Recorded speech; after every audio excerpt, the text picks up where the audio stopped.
fuel miter saw, it just handled everything we threw at it. It was comparable to any corded saw we've been using. No matter what we were cutting, there was plenty of power there. I was actually surprised how much power there was.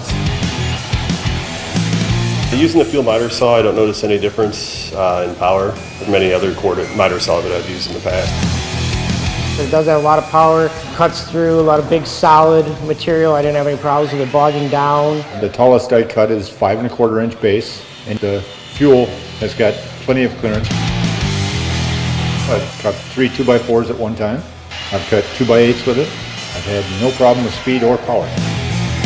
It cuts well. It's easy to manipulate the saw into the angles and the bevels and degrees that you need. And it's very user-friendly that way. The 9.0 battery pack is a lot more power coming out of it. This pack is just perfect for this saw. The 9.0 battery is very good with that saw and high demand tools because it has that power and it holds that power. I've used it all day long, never had to charge the battery. It's actually a luxury, the 18 volt series. Everything is compatible, the batteries interchange.